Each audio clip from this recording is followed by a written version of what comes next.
Akhir yang menyedihkan bagi Lian Bagaskara. Sebelum akhirnya meninggal, Lian sempat membuat wasiat dan menyerahkan semua hartanya kepada Amira sehingga Galang jatuh miskin. Halo semua, apa kabarnya? Balik lagi sama Mimin. Pada video kali ini kita akan bahas kembali alur cerita untuk episode malam ini dan juga besok. Baiklah, tanpa berlama-lama, mari kita masuk ke alur ceritanya. Wah, kalau mungkin teman-teman yang ngelihat episode malam ini pasti akan melihat ya bagaimana Lian mencoba untuk menolong Amira. Lalu juga bahagianya Bu Yuni tentang hasil tes DNA, berhasil ke rumah sakit, menghindari Bella yang panik, Tommy panik dan lain sebagainya macamnya. Tapi khusus di video kali ini kita akan berfokus dulu bagaimana apa yang bakal Lian lakukan untuk mengurus semua hartanya ini untuk bisa kembali kepada Amira. Dan ini menjadi adegan yang cukup terharu. Yap, ini sih Mimin gak tahu harus mulai dari mana karena ini gak sabar banget teman-teman untuk menyaksikan semuanya. Ya, perjuangan Lian, perubahan Lian, sikapnya, keteguhan hatinya, semangat hidupnya di akhir-akhir ini memang patut untuk diacungi jempol. Pokoknya untuk urusan Amira apapun itu ya bakal terus dilakuin. Walaupun Lian sadar akan ada banyak hal yang sulit, akan ada banyak hal yang gak mudah Lian lewati bersama dengan Amira dan juga Yuni, tapi minimal Lian harus benar-benar nge-make sure dulu Amira ini adalah anak kandungnya. Akhirnya berhasil. Nanti memang bakal ada gangguan lagi dari Tommy, Bella dan lain sebagainya macamnya hingga Galang, tapi akhirnya berjalan dengan mulus. Nah, jadi begini, setelah Amira tahu dan lain sebagainya macamnya, terharu lah teman-teman. Amira terharu, Yuni pun juga. Pokoknya mereka bertiga ini akhirnya benar-benar berkumpul menjadi satu sebagai keluarga kecil yang akhirnya bertemu gitu loh. Nah, namun sayangnya Lian Bagaskara ini tuh seperti layaknya ayah di dunia ini yang bertanggung jawab, seperti enggan untuk memberitahu penyakitnya ini. Bu Yuni sebetulnya udah nge-spill nih sama Amira. Amira, papa kandung kamu tuh ya ada kondisi kurang baik penyakitnya. Coba deh temenin dulu. Pokoknya yang kayak gitu-gitulah. Nah, cuman Lian selalu menegaskan kalau kondisinya tuh baik-baik aja, nggak perlu ada yang dikhawatirkan. Apalagi bagi Lian sekarang bisa melihat Amira, bisa mengetahui Amira anak kandungnya aja tuh udah menjadi hadiah gitu. Udah kayak apa ya, mood busternya banget bagi Lian Bagaskara untuk bisa semangat buat hidup teman-teman. Tapi kan ya kita tahu sendiri nih, Amira kan kepo ya teman-teman orangnya.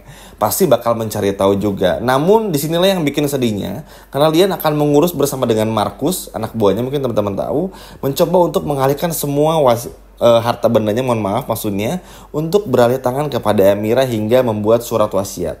Nah, mungkin teman-teman juga yang masih bingung menjelasin. Masih bisa. Jadi Galang ini sekali lagi hanya menguasai sebagai pihak kedua, yang mana tetap pemilik utamanya adalah pihak pertama yaitu Lian Bagaskara. Pihak kedua ini itu adalah orang yang ibarat tuh menjalankan. Jadi orang yang menggerakkan roda ekonominya. Sedangkan pihak pertama ya pemilik aja. Nah, ini tuh untuk bisa ngehancurin pihak kedua ini, si Galang ini, supaya nggak lagi sombong pakai hartanya Lian, nggak perlu lagi menginap-nginap di rumahnya Lian Bagaskara, mengaku kaya ini dan sebagainya macamnya. Ya, salah satu caranya dengan Lian membuat surat wasiat dan melimpahkan semua hartanya kepada anak kandungnya. Karena kalau ada anak kandungnya dengan darahnya langsung, berhubungan langsung dari ayah kandung kepada anak kandung, itu kan ada kaitannya ayah sama anak, sehingga ini bisa legal dilakukan. Dan inilah yang nanti secara perlahan bakal bikin Galang benar-benar ketakutan banget. Nah, bukan cuma itu saja teman-teman, itu kayak deja vu yang buruk buat Galang lah. Karena gini, ketika semuanya terjadi persis ini, isi lainnya kehancuran satu persatu perusahaan yang sudah direbut oleh Galang ini benar-benar menguap terus ke permukaan teman-teman. Nama jadi jelek, klien yang tadinya udah oke jadi nggak masuk, persis seperti yang Galang ceritakan di episode kemarin. Tapi ini jauh lebih parah lagi, jadi kayak udah nggak ada harapan lagi ya.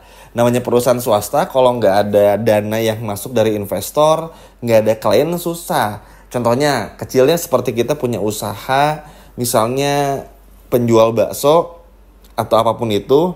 Kalau kita jualan, mau serapih apapun baksonya, penempatan baksonya seenak apapun baksonya.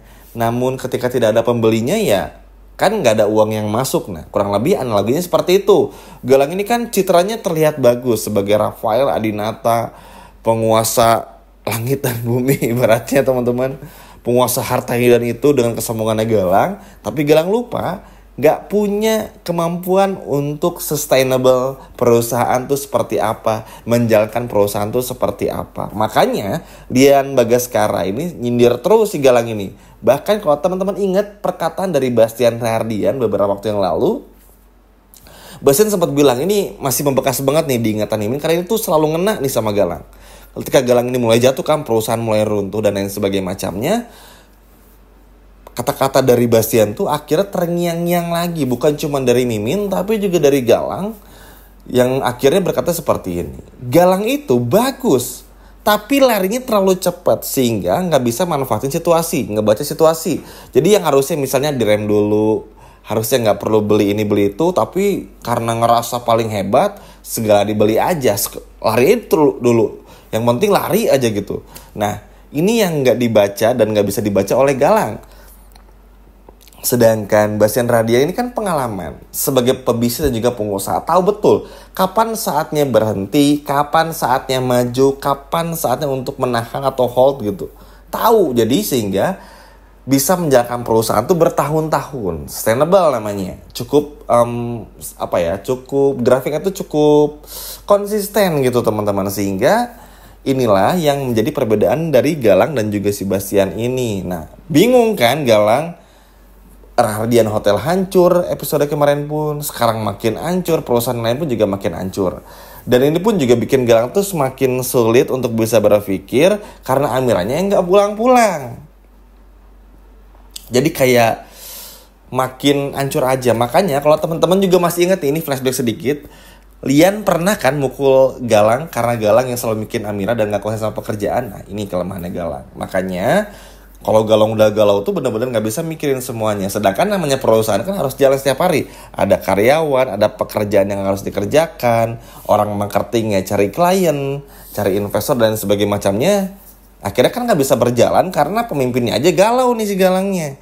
Nah inilah yang pada akhirnya membuat Galang pun juga hancur satu persatu. Nah pasti muncul pertanyaan. Nah kan Galang nih mau bangkrut semua perusahaannya. Terus buat apa dong Lian Bagaskara ngasih semua hartanya kepada Amira? Tenang, meskipun perusahaan bangkrut tapi nggak yang sebangkrut itu. Tetap masih ada harta Lian Bagaskara yang nanti bakal diambil dari Galang nih. Satu diambil, lalu diberikan kepada Amira. Dan itu sah, karena kan bagian dari surat wasiat. Namun kabarnya dari behind the scene-nya sih teman-teman, ketika nanti semua sudah berpindah tangan, Lian ini belum bisa menyaksikan kehancuran Galang secara hancur.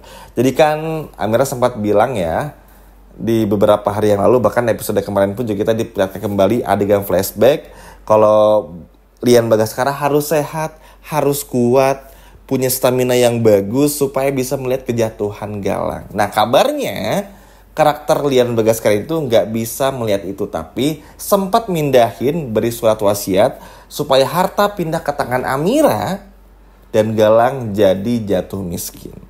Ini sih agak cukup mengharukan sebetulnya. Tapi yang jelas ya mau nanti Lian bisa melihat atau enggak, ya buat Mimin sih yang terpenting gimana caranya bisa mengalahkan Galang. Karena kan sekali lagi ikhtiarnya Lian Bagaskara ya seperti ini. Bukan cuma untuk mengalahkan Galang, tapi yang gak ikhlas aja. Hartanya yang udah dari dulu dikejar-kejar, dikumpulin, punya perusahaan maju, tapi harus digunakan semua hartanya untuk orang lain. Makanya gimana caranya harus berpindah tangan ke anak kandungnya supaya ya Amira anak kandungnya bisa merasakan kebahagiaan. Apalagi ya sedih juga kan teman-teman Lian Bagaskara ini, Amira kecilnya sama Kusto diperlakukan buruk, banyak hal yang kurang baik. Ya sebagai ayah tentu Lian pun juga gak pengen di sisa-sisa hidupnya Lian Bagaskara melihat Amira seperti itu. Makanya Amira pun juga sampai melakukan ini dari Lian untuk kepada Amira untuk bisa benar-benar melihat Amira bisa menikmati hartanya lah ibaratnya, dan bisa membalikkan keadaan supaya Galang pun juga nggak sombong lagi. Ya udah ketebak sih teman-teman sebetulnya, terutama permasalahan Galang yang bakal bangkrut ya. Jadi Galang itu tipikal orang yang bisa merebut tapi nggak tahu cara merawatnya. Dan itu kelihatan banget. Dan nanti pun juga episode malam ini, seminggu ke depan deh, kita akan melihat hal-hal yang kayak gini. Dan ya kita sih happy. Yang terpenting Lian Bagaskara sudah berhasil mindahin semua hartanya untuk Amira, sehingga Galang jatuh miskin. Gimana teman-teman? Seru nggak episode malam ini? Coba kalau seru boleh komen di bawah ya. Sekian video dari Mimin dan sampai jumpa lagi. Terima kasih, dadah.